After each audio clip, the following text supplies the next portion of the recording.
Alors vous savez, on a beaucoup parlé sur la chaîne des projets de Macron, des projets du FMI, du projet de l'Europe, du projet de la BCE. Vous savez qu'ils voulaient nous imposer l'euro numérique. Ouais, parce que faut savoir contrôler tout ce que les gens consomment, bien entendu. Et on vous a parlé de vous serez surveillé sur Internet, etc., etc., etc. Mais ça devient tellement la merde, absolument partout. C'est tellement en train de péter que là, l'État, la Banque Centrale Européenne, elle dit c'est la merde. Mettez de l'argent sous votre matelas. Non. Après vous avoir dit que il faut plus payer par carte bleue, tout ça. Là ils vous disent non, mettez de l'argent de côté là parce que on va droit dans le mur. Et ils vous disent pas de le garder à la banque. Ils vous disent de le garder chez vous.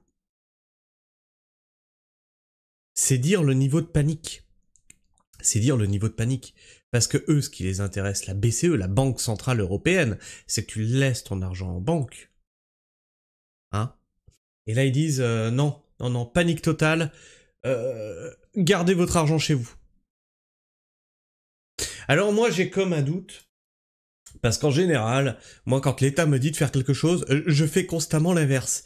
Et là, je dois dire que je sais plus. Est-ce qu'il faut que j'aille foutre tout mon fric à la banque? Ou alors, peut-être que ils ont compris qu'on faisait complètement l'inverse de ce qu'ils nous disaient, du coup c'est de la psychologie inversée. Ils vous disent ce qu'ils ont envie que vous ne fassiez pas pour que vous fassiez ce qu'ils ont envie que vous fassiez. T'as compris? La Banque Centrale Européenne recommande de garder des espèces chez soi en cas d'instabilité majeure. D'ailleurs, on arrive à l'automne. Qui se souvient du kit de survie, du manuel de survie qu'on devait recevoir par Emmanuel Macron? Ah, il avait dit oui, c'est vrai, on devait l'envoyer pendant l'été. On l'enverra avant l'automne. On est en automne, Macron. À quel moment? Ce sera maintenant à l'hiver? Donc vous voyez qu'il y a toujours ce truc-là de la peur, va y avoir une guerre. Va y avoir de l'instabilité. Il y a le Covid qui revient aussi. Attention, il y a des cas de Covid. Gardez de l'argent de côté. Bref. Là, vous allez garder de l'argent chez vous. Après, ils vont vous faire retour du Covid. Attention, faut plus payer en liquide et tout. C'est constamment des trucs anxiogènes et des trucs constamment qui se contredisent les uns les autres. Tu vois, on est dans une folie permanente. On est dans George Orwell. D'accord? Cette note inédite et paradoxale, ouais, vraiment là pour le coup, quand je l'ai vu, j'ai fait « What ?» Non, c'est le Gorafi, non, c'est le Figaro, perdu. Vraiment paradoxal pour le coup. Cette note inédite et paradoxale cite l'exemple des Pays-Bas, de l'Autriche et de la Finlande, où les autorités incitent les citoyens à toujours garder entre 70 et 100 euros par personne chez soi. Oh, ça va, on te dit pas de garder 5000 balles, ça va, on te dit pas de... Non, 100 balles, tu vas faire quoi avec 100 balles? Tu fais rien. Tu fais rien avec 100 balles. Allez, admettons, tu dois partir de chez toi en urgence. Bon, ta bagnole est vide. Bon, 70 balles, c'est ton plein. Allez, et tu fais quoi du reste? Tu peux plus bouffer. Donc tu fais le choix, tu bouffes, tu prends ta voiture, Non, 100 balles, c'est que dalle. Une note qui va à l'encontre de la tendance internationale dans une longue étude publiée mercredi sur son site intitulé « Gardez votre calme et conservez de l'argent liquide ». Moi j'adore, c'est gardez votre calme. Gardez votre calme, hein. Paniquez pas parce que je vais vous dire de garder votre argent liquide. Surtout, tu paniques pas. Non, il se passe rien, absolument rien. C'est comme les phrases qui commencent par ne le prends pas mal, mais je vais dire quelque chose qui va te déplaire.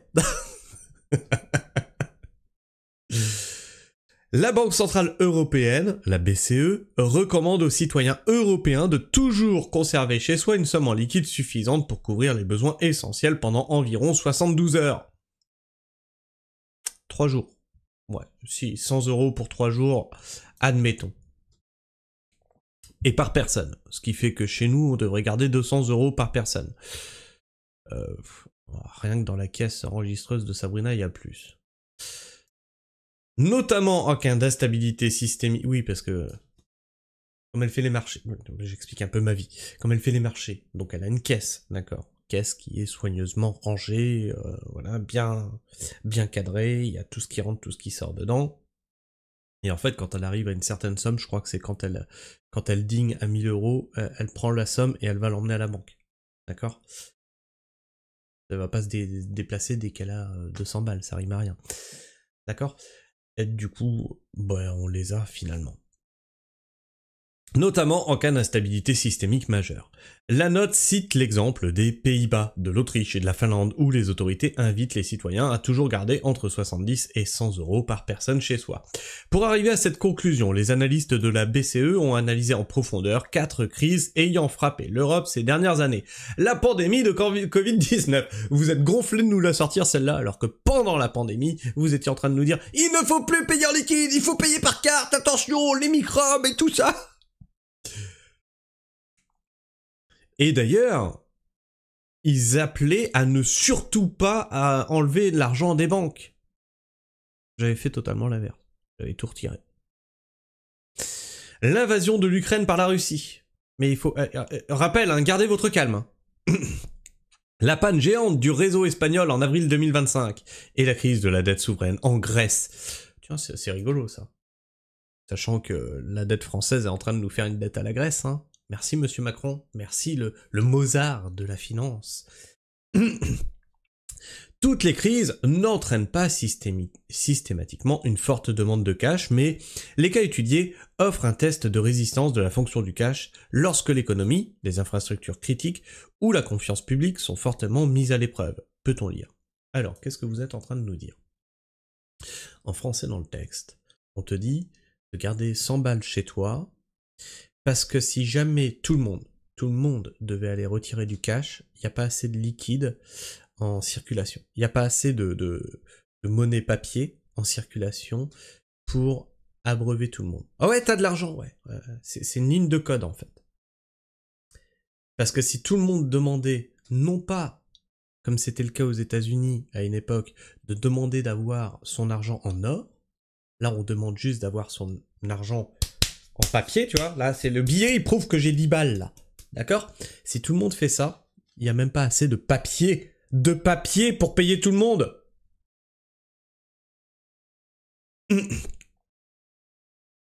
Ça a sauté, on en était où?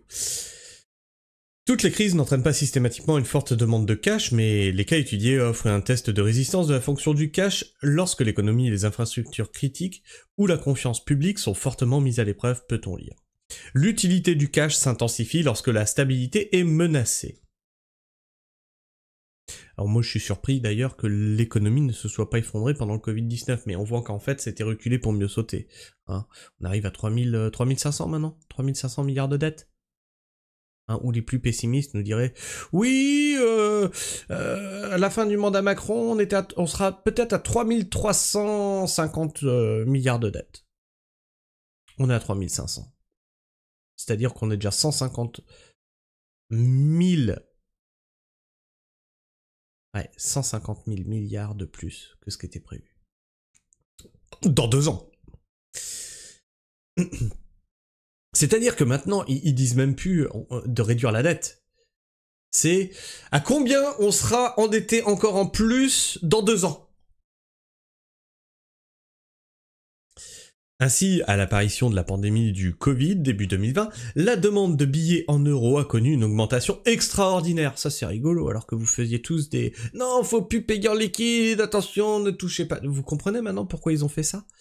Parce que ça, il y a eu une augmentation des demandes de cash. Avec une émission nette cumulée de billets dans la zone euro qui avait bondi de plus de 140 milliards d'euros. Alors, ça, c'est très intéressant que ça sorte maintenant. Rappelez-vous, après le Covid, qu'est-ce qu'on a eu?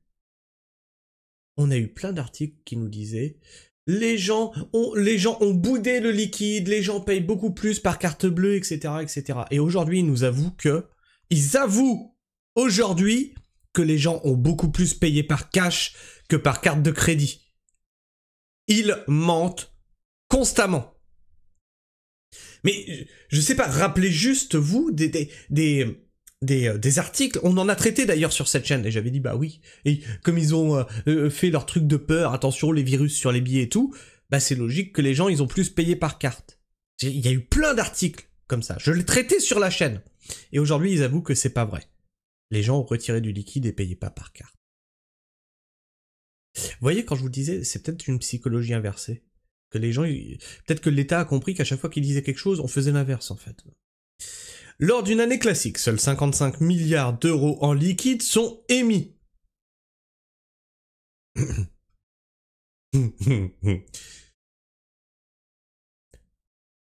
Alors, tu pourrais te dire, 55 milliards d'euros, c'est énorme. Ouais, ils te disent, seuls 55 milliards d'euros en liquide sont émis. Ce qui veut dire que ça couvre pas tout l'argent en circulation au moment M. D'accord? C'est ça que je vous dis. C'est qu'aujourd'hui, on n'a même plus le papier. Si tout le monde demande, je veux mon cash en papier, j'ai de l'argent, tu me le donnes. On n'a plus assez de papier, monsieur. Enfin, c'est juste un bout de papier où c'est marqué 10 euros. Hein. Ouais, mais on n'a pas assez. C'est même pas de l'or que tu demandes. C'est même pas cette valeur en or. Qui d'ailleurs, si tout le monde demandait la valeur de son argent en or, il n'y a pas assez de stock. Hein. Dans le monde, c'est dire l'arnaque de la monnaie, l'arnaque de l'argent. Tout va s'effondrer. Même constat dans les pays situés à proximité de l'Ukraine, où le début de la guerre, menée par la Russie, a conduit à une hausse de 36% des émissions de billets d'euros. En Espagne, alors même que le réseau était revenu à la suite de la panne massive qui a affecté le pays en avril dernier, les usagers se sont rués sur les distributeurs de billets afin de reconstituer leur stock. Le pic observé le lendemain de la panne reflète aussi une possible augmentation des réserves de précaution, explique la BCE. Alors moi j'ai une question à poser à la BCE. Pourquoi vous ne mettez pas en stock des billets à la hauteur de ce qui devrait y être en circulation? Vous êtes des abrutis. Qui a également noté une forte hausse des retraits aux distributeurs dans des zones non touchées. Alors vous allez me dire, mais Christophe, c'est pas possible. Ah, si. Si. Un tel a 1000 euros sur son compte. On lui met 1000 euros dans un coffre. Un bar. Il vient les demander, voilà, ça c'est votre argent. Théoriquement, une banque, c'est ça. On leur confie notre argent. Donc il doit être dispo. Enfin, la crise de la dette souveraine en Grèce a montré des pics récurrents de demandes lors de turbulences financières prolongées et de tensions politiques, poursuit la note. Pour les deux auteurs de l'étude, Francesca Failla et rappelez-vous, hein, pourquoi ils ont plus d'argent liquide dans les banques, c'est « Ah oui, mais imaginez, si on se fait cambrioler, attention, et nanani, et nanana. » Encore la peur. Pour les deux auteurs de l'étude, Francesca Failla et Alejandro Zamora Pérez, ces épisodes de crise variés montrent que l'unité du cash s'intensifie fortement lorsque la stabilité est menacée, et surtout que le liquide offre une utilité psychologique et pratique. Mais vous êtes un petit peu con, comment ça se passe? C'est-à-dire que, comme il y a eu en Espagne, coupure de courant, il n'y a plus un DAB qui marche, il n'y a plus comment t'appelles ça là, il n'y a plus un TPE qui marche pour payer par carte. Comment tu fais? Comment tu fais? Bah le liquide. Le liquide, c'est la preuve que t'as payé. Grâce à sa nature tangible qui procure... Alors vous allez me dire, bah sinon il y a les chèques. Ouais. Sauf que pour aller déposer un chèque à la banque, ils ont besoin d'électricité.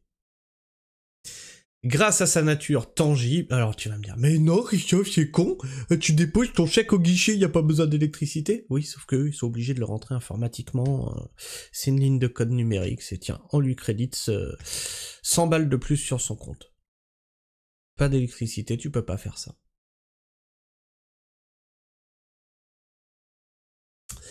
Grâce à sa nature tangible qui procure réconfort et sentiment de contrôle, ainsi que par sa fonctionnalité hors ligne, voilà, qui devient primordiale lors des défaillances de systèmes numériques, ce qui constitue pour la BCE un paradoxe, alors que les paiements tendent à disparaître face aux règlements numériques. Oui, ça c'était les articles qu'on avait lus. Non, c'est pas vrai, le numérique prend le dessus, voilà. Via carte bleue ou téléphone. Et toi, Est-ce que toi aussi, tu as de l'argent numérique de côté sous ton matelas, au cas où, enfin de l'argent liquide plutôt, non, parce que numérique. Bah non, t'as pas de l'argent numérique. Imaginez tous ces gens qui ont des bitcoins. Imaginez tous ces gens qui ont investi en bourse. Si il y a un gros crash, plus de réseau, plus d'électricité ou quoi que ce soit. Perdre tout. Tout ça c'est virtuel. Tout ça c'est virtuel. Du jour au lendemain, plus rien. Dis-moi ce que tu en penses dans l'espace commentaire, partage-moi ton avis et ton opinion. Tu peux t'abonner si tu es encore là en fin de vidéo, bien sûr, et partager. Partage cette vidéo, très importante celle-là. Attends, quand même, merde. Et tu peux bien entendu liker cette vidéo et la booster si tu es sur smartphone. Et bien sûr, moi je vous donnerai un conseil, encore une fois, avant de vous dire qu'il faut prendre soin du sol, eh bien, le conseil que je vous donne toujours avec cette petite phrase, en prenant soin du sol, c'est que tu cultives, donc tu bouffes, tu produis des choses, donc tu peux les échanger, le troc, tout ça. Le troc, l'État ne peut pas le faire s'effondrer, une coupure de courant ne peut pas le faire s'effondrer, tu échanges quelque chose contre quelque chose, point barre, ça s'arrête là. Donc, prenez soin du sol, et restez pragmatique. Ciao.